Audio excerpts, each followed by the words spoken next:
आज हमारे छठे दिन का सेशन है। उसमें आप सभी का बहुत बहुत स्वागत है।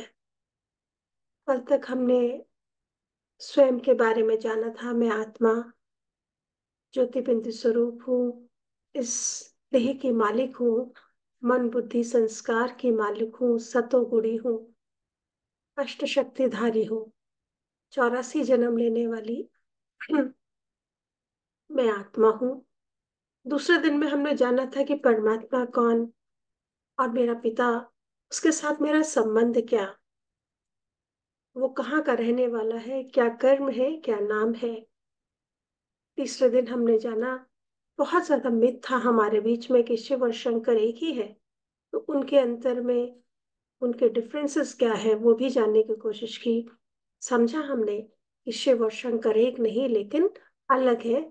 शिव पिता परमात्मा निराकार है और शंकर देहधारी साकारी देवता है। फिर हमने जाना उसके बाद परमात्मा के कर्तव्यों को। ब्रह्मा विष्णु और शंकर के रूप में ब्रह्मा द्वारा परमात्मा सृष्टि की स्थापना करते हैं। विष्णु द्वारा नई सृष्टि की पालना करते हैं और शंकर द्वारा महाविनाश करते हैं। ये भी जाना था कि कैसे हम पूरे दिन में ब्रह्मा विष्णु और महेश या शंकर का रोल प्ले करते हैं। सुबह जब हम श्रेष्ठ संकल्प करते हैं अपने मन में, तो जैसे हम उसकी एक जन्म देते हैं, एक नई संकल्प से लेते हैं कि आज के दिन सपोज मैंने क्रोध नहीं करना, या आज मुझे किसी के साथ सभी के साथ मीठा बोलना है, सम्मान देना है। फिर पूरा दिन उस पर अटेंशन रखा, और शाम तक हम देखते हैं कि हमारे अंदर की जो नेगेटिव भावना या वृत्ति थी वो खत्म हो जाती है। तो हम कैसे सुबह के वक्त मास्टर ब्रह्मा, दोपहर को सारा दिन में मास्टर विष्णु, और रात तक पहुंचते पहुंचते हम मास्टर शंकर का रोल प्ले करते हैं। ये जाना था। कल हमने जाना था सृष्टि चक्र के बारे में। ये कैसे सृष्टि चक्र घूमता है, स्वास्थ्य का क्या है। इसका इसका जो हम हमेशा कहते हैं स्वास्थ्य का शुभ होता है, कोई भी कार्य शुरू करने से पहले स्वास्थ्य का निकालना चाहिए, उसका अर्थ जाना। उसमें शुभ और लाभ भी क्यों लिखते हैं वो जाना था। प्रेजेंट समय कौन सा चल रहा है, जाना था कि प्रेजेंट समय कौन सा है, संगम युग है। हमने जाना था कि ये साइकिल एक कल्प कहलाता है, जो 5000 वर्ष का है। इसमें चार युग बराबर बराबर 1250 में डिवाइडेड है। और संगम युग का एक छोटा सा समय 100 वर्ष का है, जो कि 12 से घड़ी में अगर हम देखें तो 12 से 5 मिनट पहले का जो समय होता है वो संगम का समय है। और यह समय अति अति विशेष है, क्योंकि यही वो समय है जब परमात्मा इस धरा पर अवतरित होते हैं और हम आत्माओं को हीरे तुल्य बनाते हैं। हमारा जीवन हीरे तुल्य बनाता है। हमारे भीतर की सभी नेगेटिविटीज को ज्ञान द्वारा भस्म कर कर हमें अ, सही मार्ग दिखाता है, सद्गति करता है। तो ये वो विशेष और महान समय है। आपकी स्क्रीन पे पुनः वो चित्र आया हुआ है जो हम देख सकते हैं। पहला युग हमने जाना था सतयुग था। जहाँ देवताओं का राज, लक्ष्मी नारायण का राज था। 150 वर्षीय आयु थी, सुख शांति संपन्न ये दुनिया थी, जहाँ पर हेल्थ वेल्थ हैप्पीनेस सब भरपूर थी। इस दुनिया को गोल्डन एज भी कहते हैं, क्योंकि यहाँ पे क्या तो भरपूर है, हर चीज भरपूर थी। सोने के एक्चुअली में यहाँ हमारे महल इतनी अपार संपदा थी कि हाँ, हमारे महल भी सोने के हैं। जैसे कि बोला जाता है कंचन काया थी। कंचन आत्मा कंचन हो जाने से काया भी कंचन मिलती है, और जो भवन भी होते हैं वो कनक के अर्थात सोने के होते हैं वहां पर। यहाँ पे बताया था कि बहुत श्रेष्ठ जो ग्रस्त होता है वो आश्रम होता है। यहाँ पति पत्नियां सब में, यहाँ निर्विकारी दुनिया है, जहाँ ग्रस्त है लेकिन निर्विकारी दुनिया है। सुख शांति संपन्न देव दुनिया। उसके बाद 16 कला संपूर्ण थी आत्माएं, संपूर्ण निर्विकारी थी, और अहिंसा परमा धर्म था। वह किसी भी प्रकार की हिंसा नहीं होती। विकार को भी परमात्मा ने हिंसा का नाम दिया। जब किसी भी प्रकार का विकार नहीं होता तो हिंसा नहीं होती है, क्योंकि विकार से ही फिजिकल हिंसा भी शुरू होती है। जब मन में हिंसा आती है विकारों के वश, तो भी वो फिजिकल लेवल पर आती है। तो बाबा ने बताया कि वहां अहिंसा परम धर्म है। हमारा इतना श्रेष्ठ जीवन रहा सतयुग में। और 150 वर्ष की आयु, यहाँ पे शुरुआत जो हमने बोला कि शुरुआत होती है सतयुग की 9 लाख आत्माओं से। सतयुग की आबादी शुरुआत में पहले स्टेप पर 9 लाख होती है, धीरे धीरे बढ़कर, क्योंकि यहाँ हर परिवार, हर जो जोड़ा होता है, हर दे उनके पास एक पुत्र और एक पुत्री होती है, एक बालक और एक बालिका जो संतान जन्म लेती है। और इससे सतयुग के एंड तक होते होते लगभग 2 करोड़ की आबादी पहुंच जाती है। पूरी सृष्टि ही, इसको भारत कहते थे। भारत माने भरपूर देश। भारत अर्थात भरपूर देश, जो स्वर्ग में था। उस समय हमारे 5 खंडों में हमारी दुनिया विभाजित नहीं थी, पूरी एक ही हुआ करती थी। उसके बाद हम आए त्रेता पर। त्रेता में हमने जाना था कि वहां पे क्या होते, 14 कला संपूर्ण, संपूर्ण निर्विकारी मर्यादा पुरुषोत्तम उधर भी होते हैं, लेकिन और अहिंसा परम धर्म उधर भी होता है। सिर्फ हमारी आत्मा की स्थिति है वो, उसकी पवित्रता सतयुग में जो 100% थी, सतो प्रधान थी, वो सतो हो जाती है। आत्माएं यहाँ पे भी 1250 वर्ष, 120 वर्ष की, 125 वर्ष की लगभग आयु रहती है। 12 जन्म होते हैं, सतयुग में बताया था 8 जन्म रहते हैं। और फिर यहाँ तक आ, हम पहुंचते पहुंचते यहाँ पर हमारी आबादी त्रेता के एंड तक होते होते आबादी 33 करोड़ तक पहुंच जाती है। इसीलिए हमारे शास्त्रों में गायन है 33 करोड़ देवी देवता। वो कौन थे? वो हम सभी देवात्माएं जो सतयुग और त्रेता में जन्म लेती है, वो सभी देवात्माएं कहलाती है। वहां का धर्म भी इसीलिए कौन सा है? आदि सनातन देवी देवता धर्म। जो भी वहां जन्म लेते हैं वो सभी देवी देवता होते हैं। हमने देखा था लेफ्ट में जब हम जाते हैं तो लेफ्ट में नीचे की तरफ द्वापर था।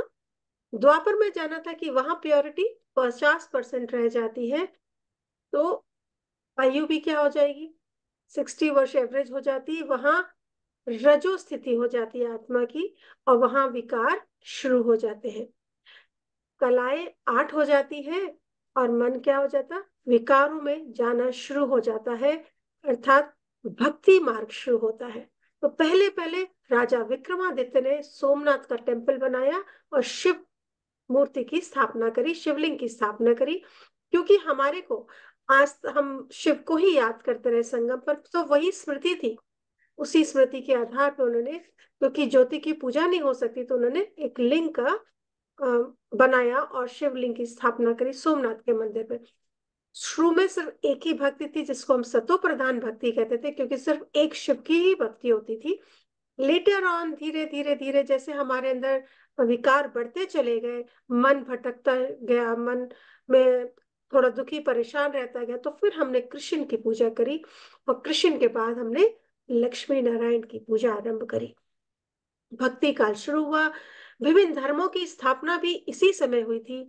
पहले पहले आज से करीब 2500 वर्ष पूर्व इब्राहिम आए और उन्होंने इब्राहिम इस्लाम धर्म की स्थापना करी थी। फिर उसके बाद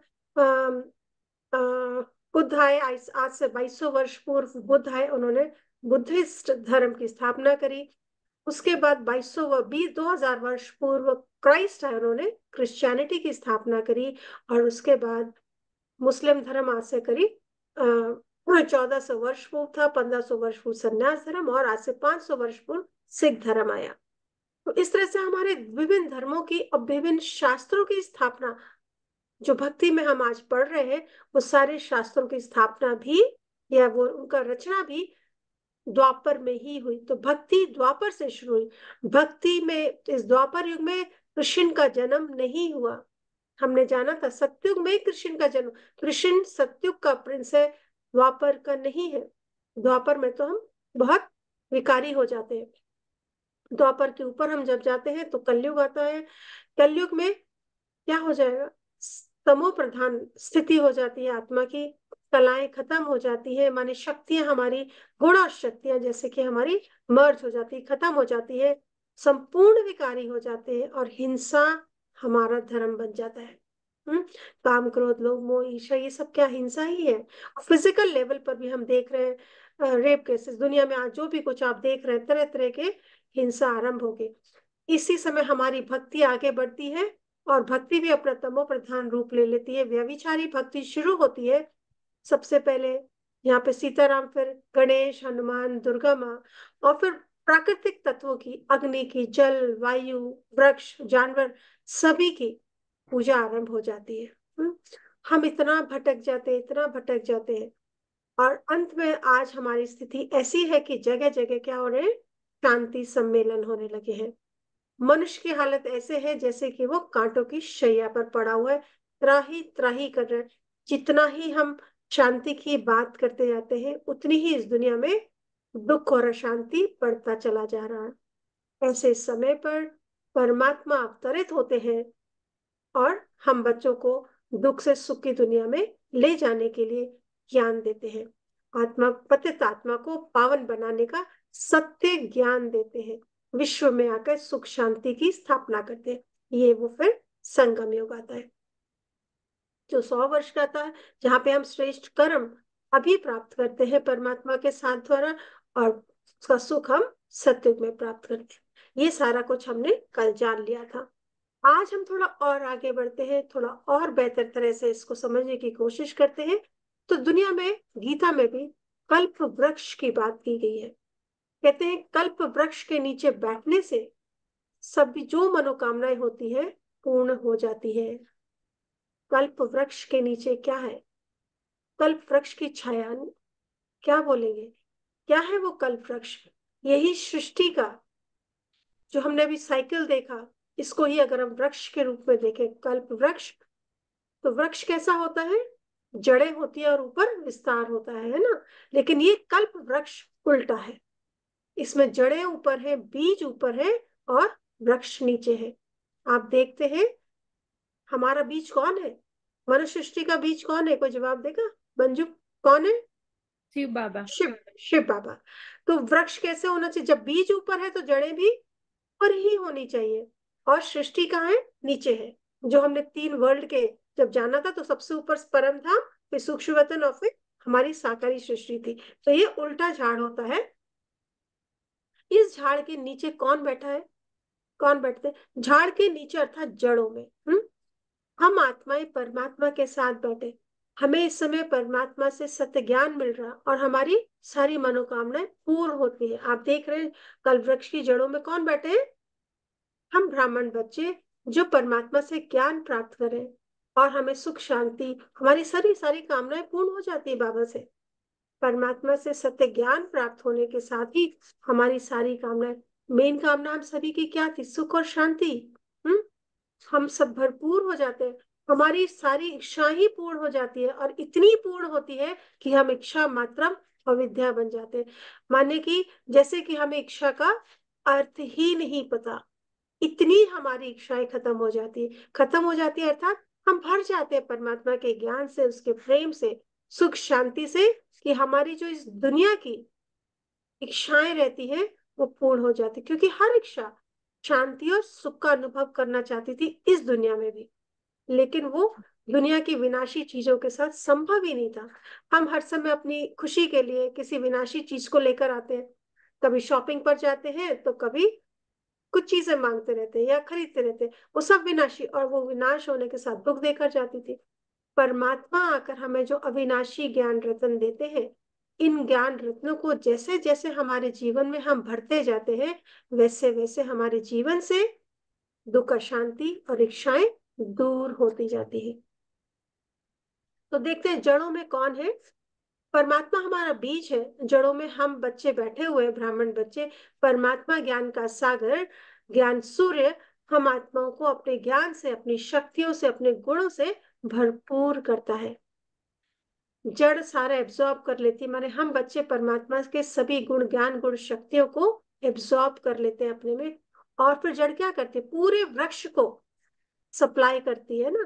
तो हम आत्माएं पूरे वृक्ष को, इन शक्तियों को, गुणों को पास ऑन कर देते हैं विश्व की हर एक आत्मा तक। जो पत्ता पत्ता वृक्ष में दिखाया वो विश्व की आत्माएं हैं, जो आज लगभग 750-800 करोड़ आत्माएं हैं।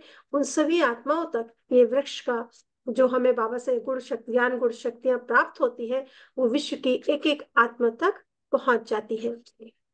आप तले में देख रहे हो वृक्ष के नीचे तना होता है, और तने का जो नीचा वाला पार्ट है उसे सत्युग की तरह बताया गया।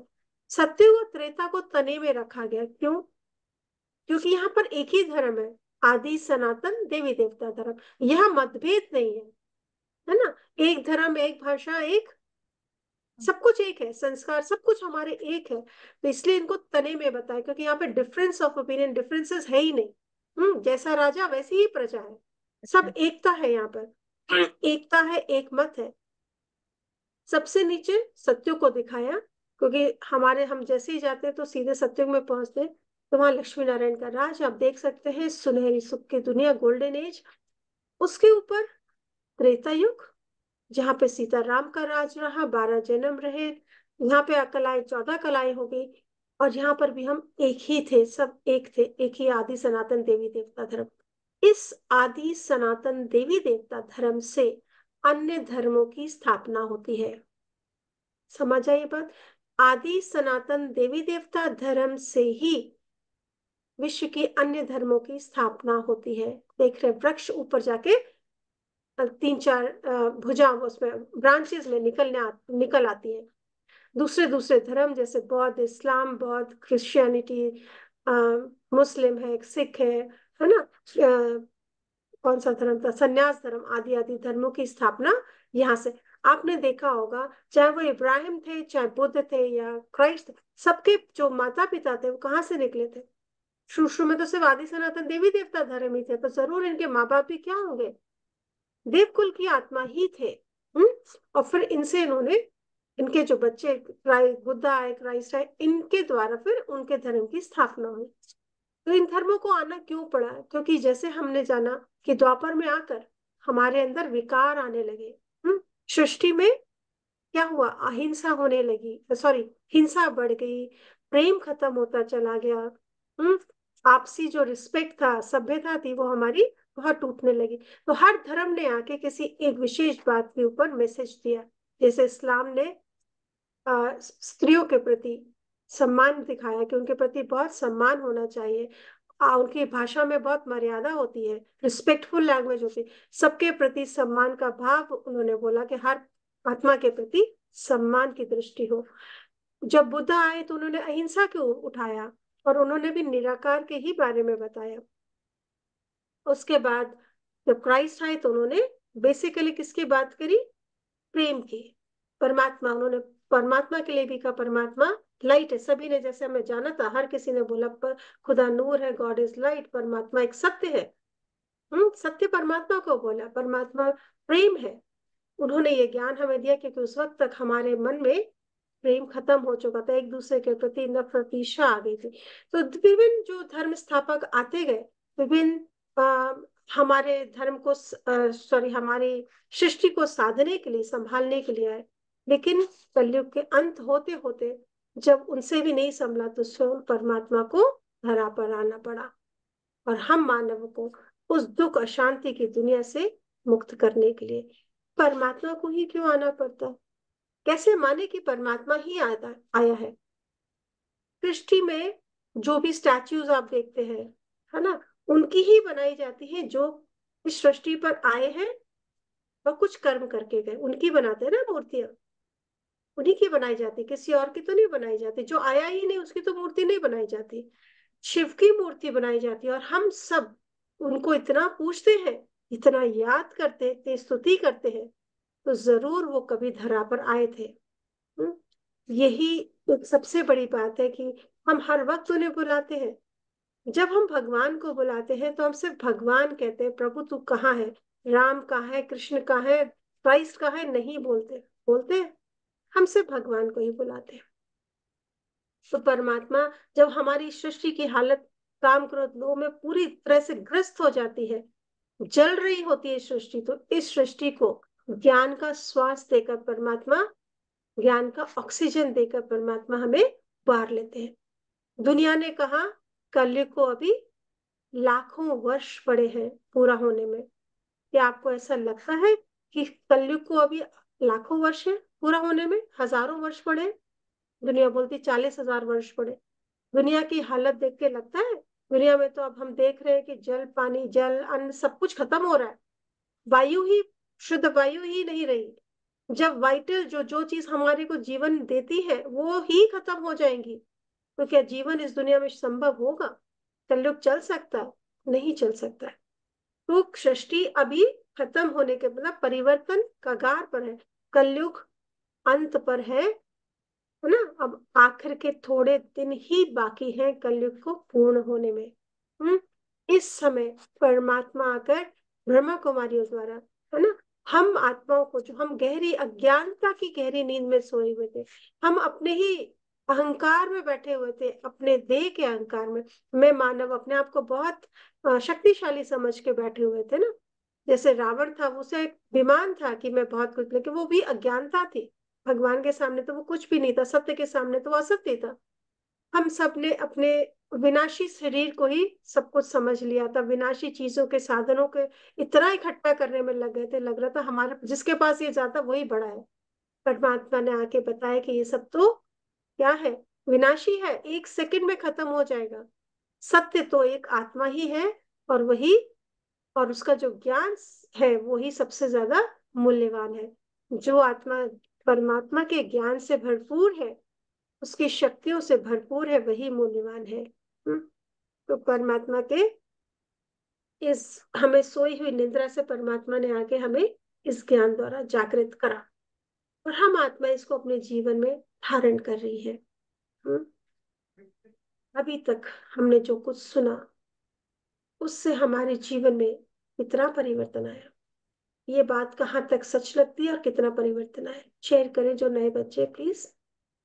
हाँ जी, मंजू बहन आप शेयर करें। हम्म, 4-5 दिन हुए, क्या समझ आया? और हाँ, कुछ तो चेंज हुई है, अभी पूरी तो नहीं। नहीं, पूरी होने में तो बहुत वक्त लगता है, हम्म। लेकिन बिगनिंग होनी चाहिए। शुरुआत अच्छी हो गई। अभी शांति शुरुआत, है। झगड़ा लड़ाई कम है। घर में शांति का माहौल है पूरा। शांति का माहौल है। बहुत हम्म। बढ़िया है ना। ज्ञान से शांति, परमात्मा आया ही है सुख और शांति की स्थापना करने, है ना? तो शांति की शुरुआत होगी, अच्छा ही है। ओके, आनंद, आनंद आईफोन पर कौन है, प्लीज शेयर करें।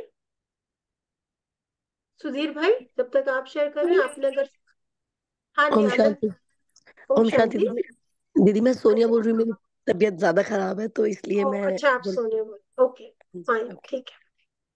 सुधीर जी, सुधीर भाई आप बताएंगे। हाँ जी। हाँ जी। हाँ जी। हाँ जी। आपने 2-3 दिन तो- जितना भी जो करा, जितना भी समझा, हाँ जी। उस हाँ पे जी। कुछ परिवर्तन आया, कुछ समझ आया?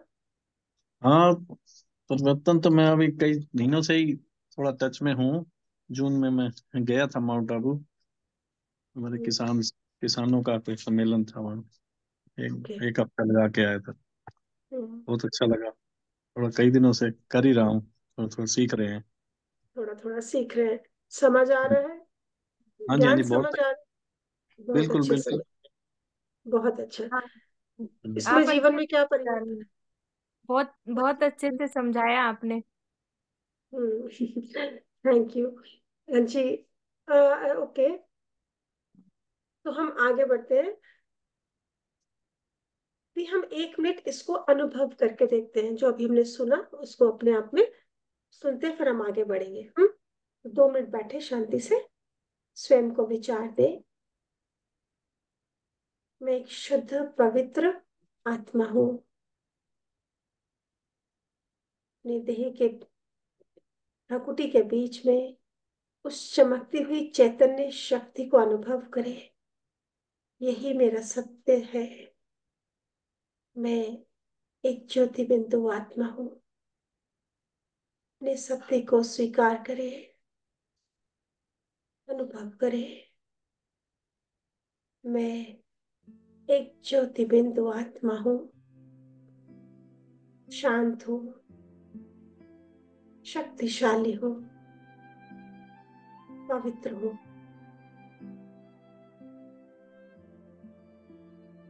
निर्विकारी हो।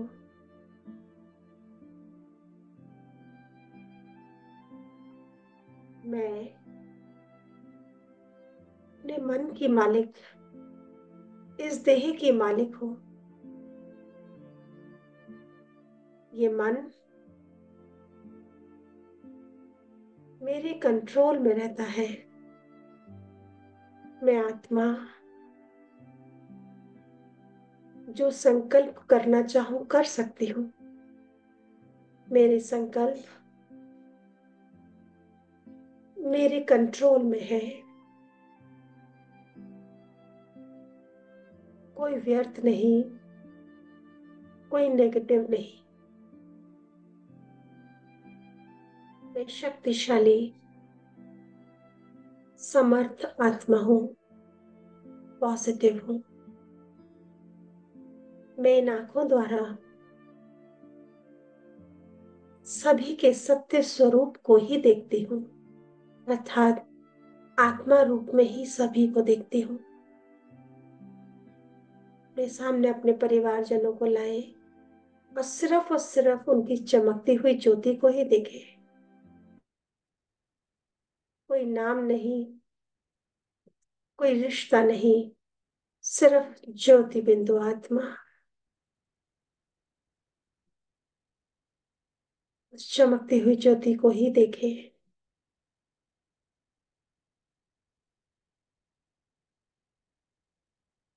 इन कानों के द्वारा मैं सिर्फ और सिर्फ परमात्मा का ही ज्ञान सुनती हूँ, परमात्मा के ही शब्द सुनना चाहती हूँ।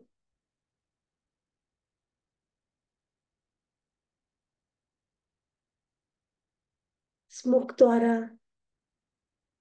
परमात्मा के ज्ञान को ही दूसरों तक पहुंचाना चाहती हूँ। मैं सभी आत्माओं के साथ परमात्मा की महिमा ही गाना चाहती हूँ, सुनाना चाहती हूँ।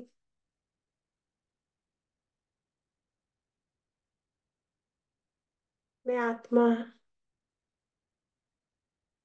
परम धाम निवासी हूँ। परम धाम जो सुनहरे लाल रंग का है, स्वयं को परम धाम में अनुभव करे। अपने पिता परमात्मा शिव बाबा के बहुत समीप चमकती हुई ज्योति को देखे। उनकी शक्तियों को अनुभव करे।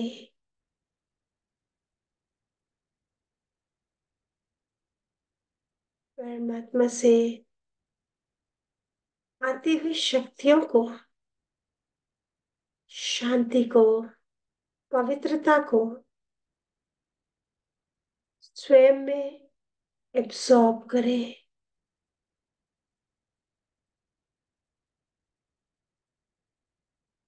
एक्सपीरियंस करे।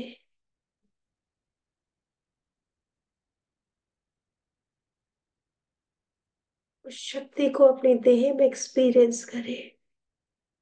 शांति को देह में एक्सपीरियंस करे।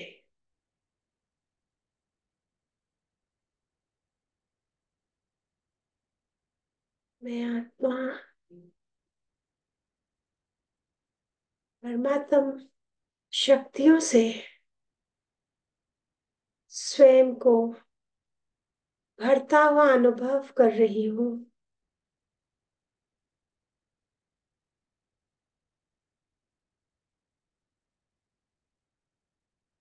और अब मैं आत्मा से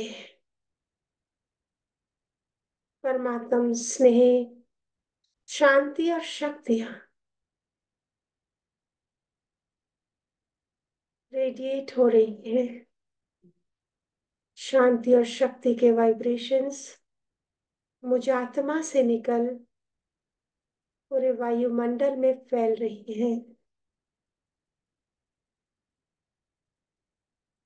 संकल्प देते जाए।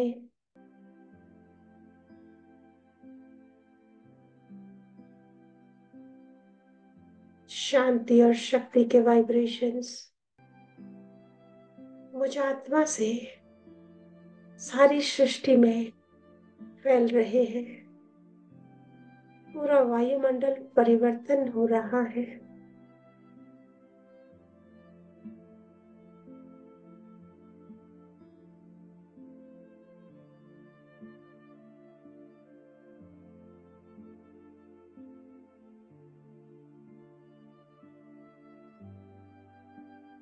शांति को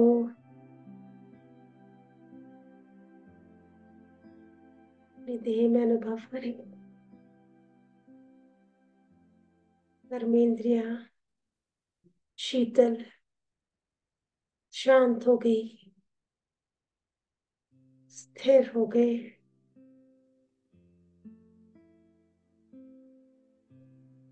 हलचल समाप्त हो गई। बुद्धि एकाग्र एक बाबा पर है।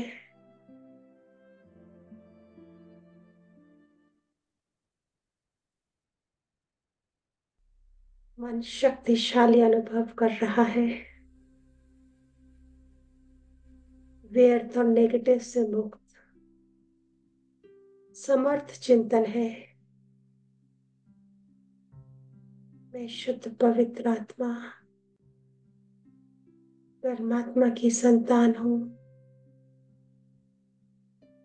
मैं अवतरित देव आत्मा हूँ। देखिए स्वयं को सतयुग में देवताई चोले में अनुभव करे। सतयुग की दुनिया सोने के बड़े बड़े महल हैं। प्रकृति अपने सतो प्रधान स्थिति में है। देखिए प्राकृतिक सौंदर्य को वहां पर अपने देव स्वरूप को अनुभव करें। सुख शांति संपन्न जीवन। हर आत्मा खुश है। सबके चेहरों पर खुशी है। प्रकृति भी खुश है।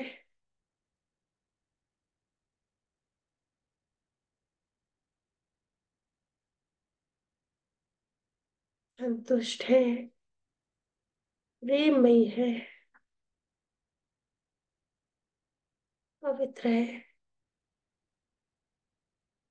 आनंद से भरपूर है। देखिए अपने जीवन को इतना श्रेष्ठ और उत्तम जीवन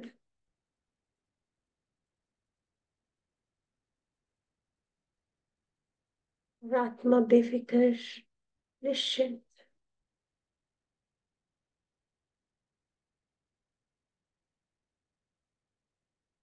इस सुख शांतिमय जीवन को अनुभव करें।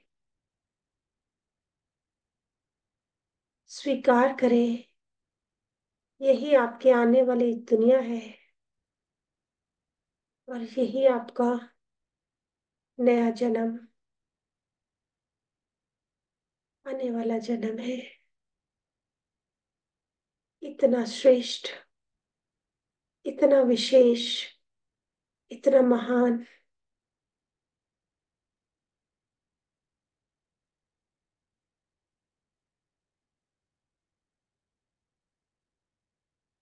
अभी अपने देवताई चोले से निकलकर पहुंच जाए मंदिरों में जहां आपके देव रूप की पूजा हो रही है। दुर्गा के रूप में, हनुमान के रूप में, गणेश के रूप में भक्त आपका आवाहन कर रहे हैं।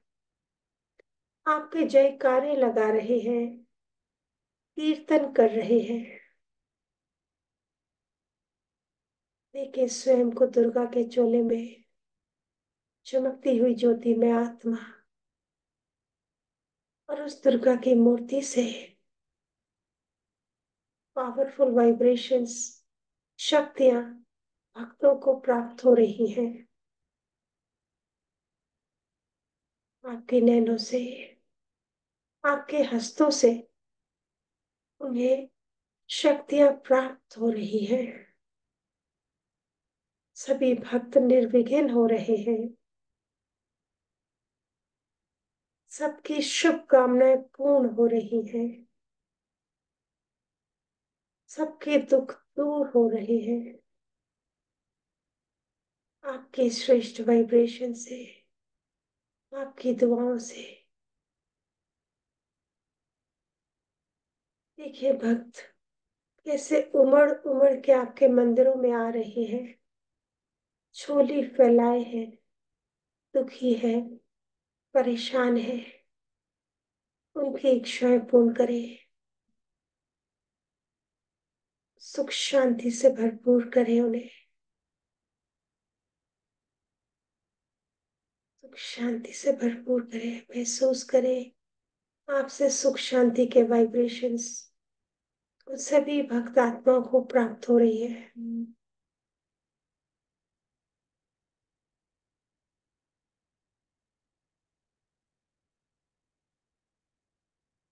शांत होते जा रहे हैं।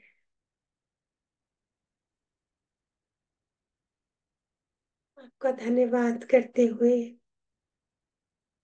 आपके प्रेम, अपने प्रेम को अपने मन में समाते हुए मंदिर से जा रहे हैं।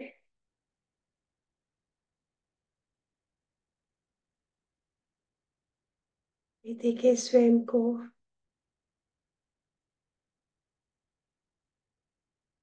कल्प वृक्ष की जड़ों में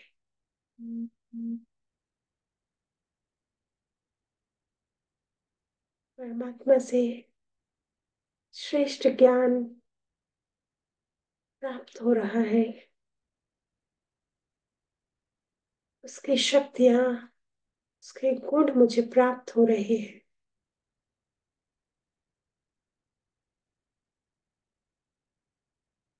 और मुझ आत्मा से पूरे वृक्ष को ज्ञान गुण शक्तियां पहुंच रही है। विश्व के एक एक आत्मा को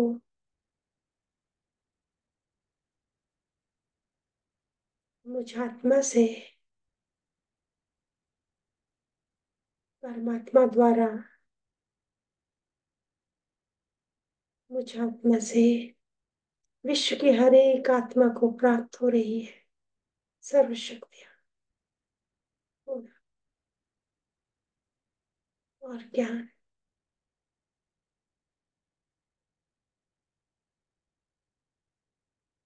विश्व की हर एक आत्मा निर्विघ्न हो रही है, सुख और शांति का अनुभव कर रही है।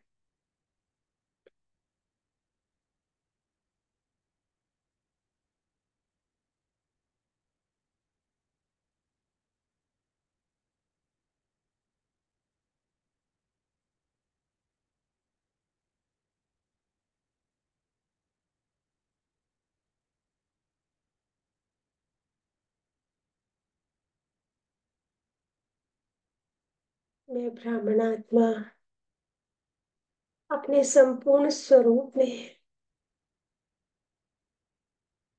दिव्य फरिश्ता बन जाती हूँ। सर्वात्माओं के प्रति शुभ भावना, शुभकामना सदा सदा लाइट हाउस, माइट हाउस बन जाती हूँ। रहम दिल,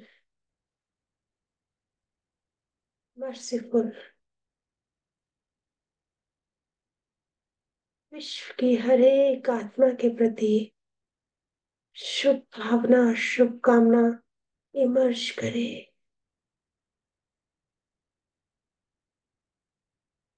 सबका कल्याण हो,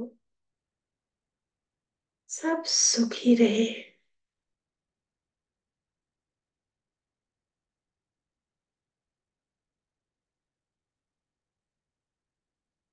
अपने श्रेष्ठ पावरफुल वाइब्रेशंस पूरे ग्लोब पर फैलते हुए महसूस करें।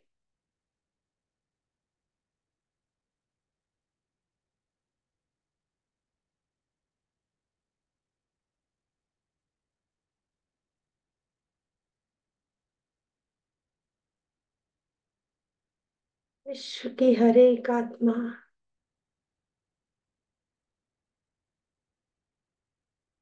शांति का अनुभव कर रही है।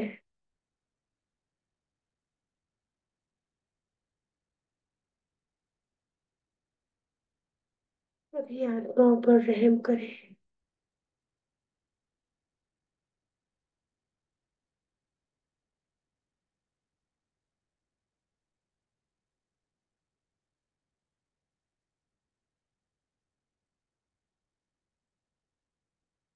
सबको शक्ति का अनुभव हो रहा है।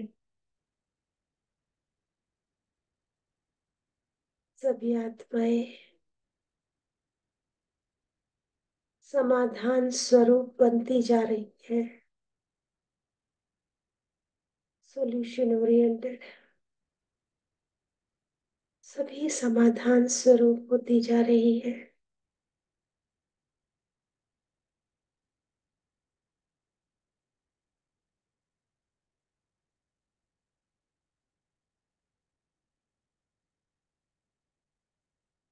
परमात्म स्नेह से भरती जा रही है।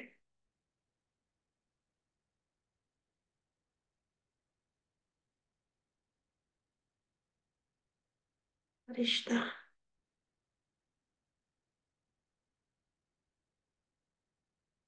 लाइट नाइट स्वरूप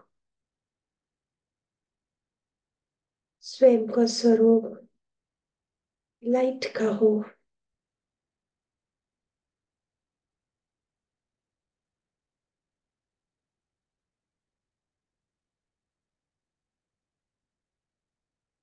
मैं ज्योति बिंदु आत्मा पुनः अपने प्रेजेंट देह में अनुभव करें। मैं एक श्रेष्ठ महान और विशेष आत्मा हूँ। परमात्मा द्वारा चुनी हुई स्वदर्शन चक्रधारी स्वदर्शन चक्रधारी आत्मा।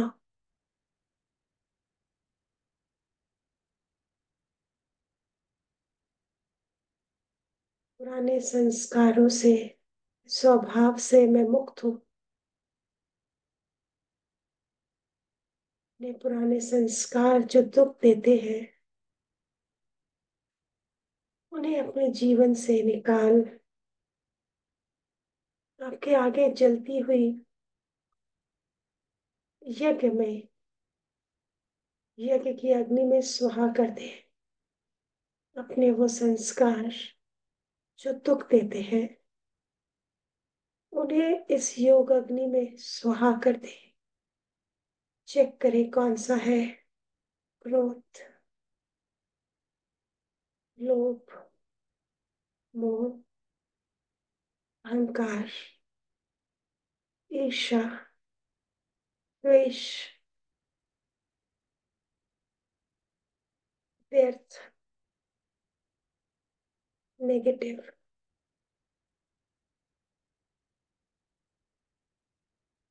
सब डालते जाए इस योग अग्नि में। स्वाहा होता हुआ देखे।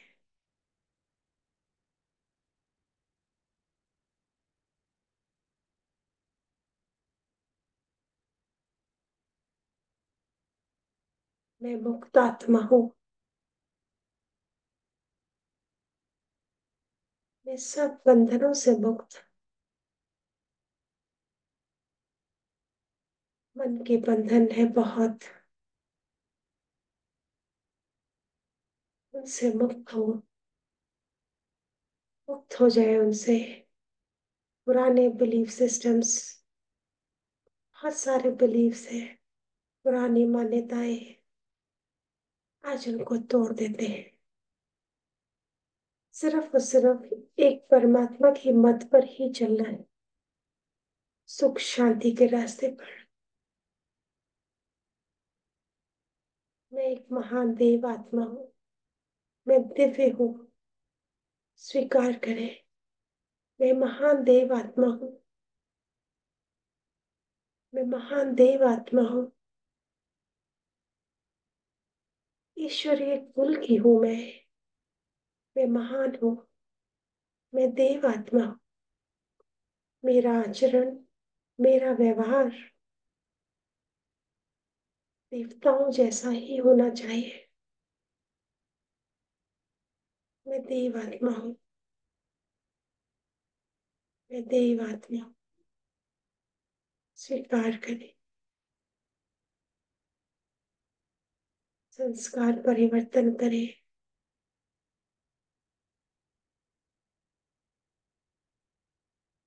और अपने परिवर्तन को महसूस करें।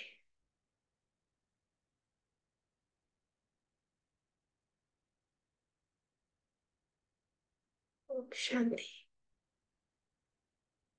ओम शांति। ओम शांति।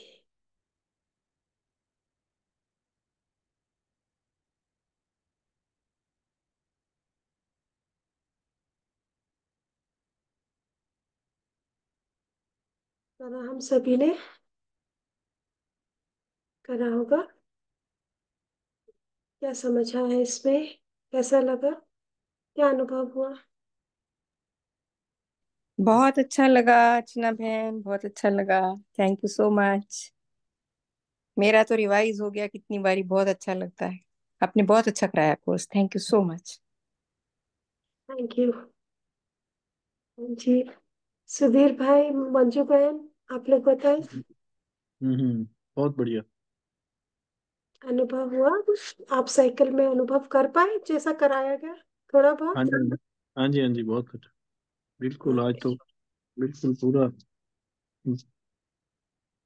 ठीक से कर सके?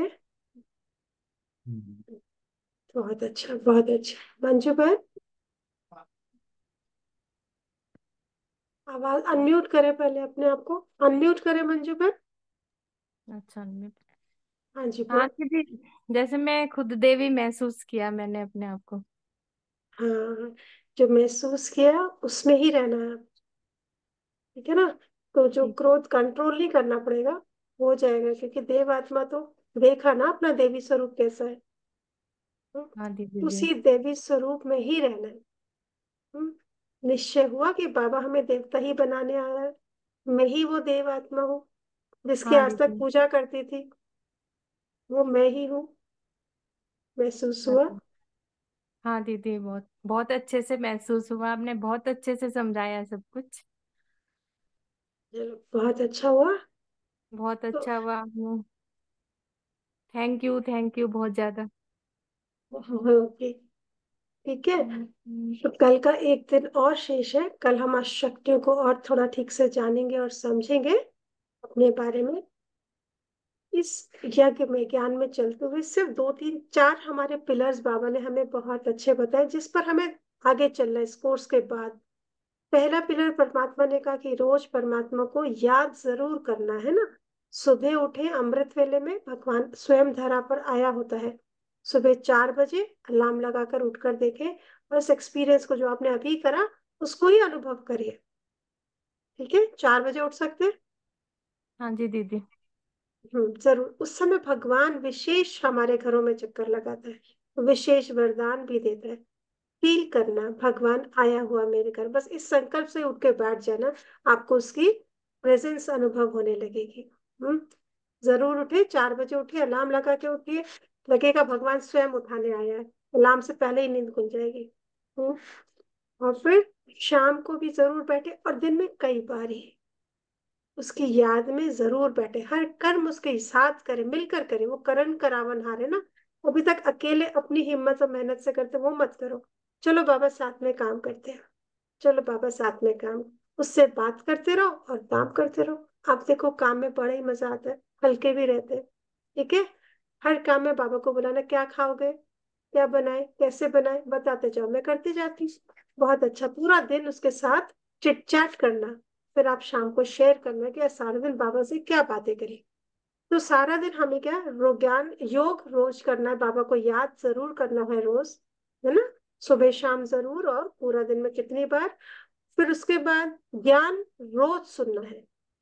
जब ये कोर्स पूरा हो जाएगा तो आप सेंटर पर आकर मुरली सुनते हैं ना, सुबह 7 से 8 होती है या शाम को 6 से 7, तो किसी भी टाइम पर आकर सुन सकते हैं। दोपहर को भी मुरली होती है। अपना टाइम निकाल कर सुबह आ सके तो इससे अच्छी कोई भी बात नहीं।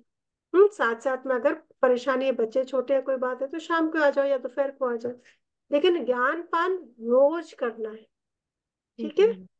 ठीक फिर है दीदी। बाबा ने हमें एक और बात बोला है कि बच्चे सात्विक भोजन खाना है, खा सकते हैं। सात्विक माने उसमें अंडा, प्याज, लहसुन कुछ नहीं। हम्म, हम्म, परिवार खाता है, खाने दीजिए, या आप अच्छे से बना बिना प्याज लहसुन का खाना भी बहुत स्वाद बनता है। बाबा को पूछ कर, बाबा की परमिशन से बनाना, बाबा आप बनाओ, देखो कोई खाता है कि नहीं। हम्म, बाबा बनाएगा तो जरूर खाएंगे। आप ये संकल्प लेकर बना रहे कि सब लोग बड़े स्वाद से खाएंगे, बड़े प्यार से खाएंगे। नवरात्रों में भी तो बनाते हैं ना, बिना प्याज लहसुन के सब खाते हैं ना प्यार से, तो वैसे ही खाना खाना है। क्योंकि जो भक्त हमारे हमें भोजन स्वीकार कराते हैं वो कैसा होता है, बस वही भोजन हमें खाना है। बड़े प्यार से बाबा की याद में बनाकर बाबा को स्वीकार करा कर और खुद स्वीकार करना है। ठीक है। ऐसा सात्विक भोजन, और अपने जीवन में जो गुण है उनकी धारणा करना, दिव्य गुण जो बताए ना, सुख शांति प्रेम आनंद पवित्रता, है ना, इसको अपने जीवन में धारण करना। ठीक है। शुद्ध ठीक है। पवित्र। तो इस 4 चीजें जब हम जीवन में ले आते हैं तो हमारा जीवन बहुत तेजी से उड़ता जाता है। हम सबको ही अब उड़ना है ना, बाबा कहते हैं, समय कम है और क्या बनना, संपूर्ण देवता बनना है। हम्म तो उसके लिए जल्दी जल्दी आगे बढ़ना होगा। तो जब तक हम अपने को देवता नहीं समझेंगे ना, तब तक हम देवता बन नहीं सकते। तो आज आप अनुभव किया, और हाँ हर दीदी। रोज बस यही सोचना है कि मैं ही हूँ, मैं ही हूँ। ठीक है। और वो सारी धारणाएं अपने आप हो जाएगी। ठीक है। तो जितना ये स्मृति में रहेगा कि मैं देव कुल की आत्मा हूँ, उतना जल्दी जल्दी हमारे जीवन में सभी धारणाएं हो जाती है और परिवर्तन हो जाता है। बस इस बात को नहीं भूलना, बाबा मेरे साथ है और मैं देव आत्मा हूँ, मैं साधारण आत्मा नहीं हूँ। तो साधारण लोगों क्या करते हैं वो मुझे नहीं करना जो साधारण लोग करते हैं, मुझे वो करना है जो देवता करते हैं। ठीक है। मुझे वो करना है जो देवता करते हैं, जो बाबा के बच्चे करते हैं, ब्राह्मण करते हैं या देवता करते हैं। ठीक है। अपना इतना जीवन श्रेष्ठ और महान बनाना है। ठीक है। थैंक यू ओम सो मच फॉर बीइंग। ओम शांति दीदी। ओम ओम शांति। शांति। ओम थैंक यू, शांति थैंक यू, होगा। ओम शांति। थैंक यू दीदी। Thank you. ओम शांति। ओम शांति। ओम शांति। चलते एक गीत। ओम ओम शांति।